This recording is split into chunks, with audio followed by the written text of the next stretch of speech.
Good day mga Lods, ngayon ang ating pag-uusapan ay ang naging laban ng Barangay Ginebra San Miguel at Northport Batang Pier, which is nakita natin dito mga Lods, easy win para sa Barangay Ginebra San Miguel. 2-0 na sila ngayong PBA Commissioner's Cup Semifinal Series. Pero bago tayo magpatuloy, kung nais mong suportahan ang aking munting YouTube channel, humingi po ko ng like, share at subscribe. Maraming salamat. Isang dominanting performance ang ipinamalas nga ni Japet Aguilar para kunin ang 2-0 na kalamangan ng Barangay Ginebra San Miguel. Dito mga Lods, nakita rin natin ang pagbabalik ng na-injury na si Jeremiah Gray. Kung matatandaan natin, na-injury ito July 2023 sa PBA On Tour at nagkaroon ng tinatawag na knee injury. So dito nga mga Lods, sa 119-106 panalo ng Barangay Ginebra San Miguel, umiscore itong si Jeremiah Gray ng 6 points. Kung papansinin natin yung quarter scoring mga Lods, 35-22, 68-39. Dito pa lang mga Lods, sa second quarter ay lamang na ng 29 points itong Barangay Ginebra San Miguel. Dahil dito sa magandang depensa na pinamalas nila mga Lods, katulad nito mga Lods, na agaw nila yung bola mula dito kay Arvin Tolentino. At pansinin nyo dito mga Lods, ilang player ang tumatakbo dito sa Barangay Ginebra San Miguel at naipasa nga ito dito kay Troy Rosario para sa isang magandang layup.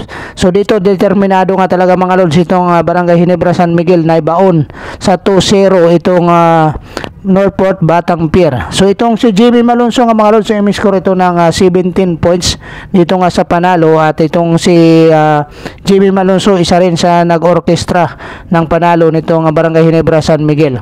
Samantala itong si Jeremiah Gray nga mga Lods, ito na yung pinaka-debut games niya mula nung na-injury nga ito sa PBA On Tour.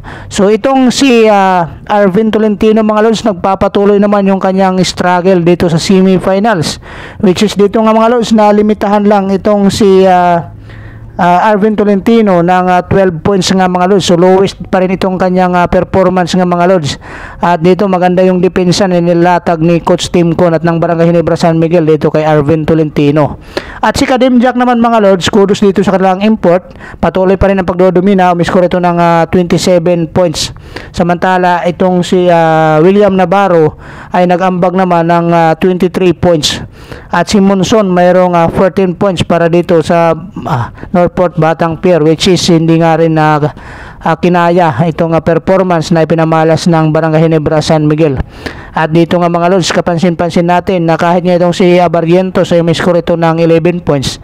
Anyway, si Justin Brownlee mga Lods, 10 points lang ang kanyang na-score dito, pero ang kagandahan nga itong mga locals ay nag-step up halos lahat. Si Thompson may 16 points, si Rosario 11 points nga mga Lods. Samantala dito sa Northport Batang Pier, itong si Monson 14 points, Tolentino 12 points, Bulanadi 10 points, at yung iba nga mga Lods, single digit na yung scoring. Kaya dito tabayanan natin mga Lods sa game 3 kung makakabawi itong Northport Batang Pier dito sa Barangay Ginebra San Miguel. Maraming salamat. God bless you all. Bye bye.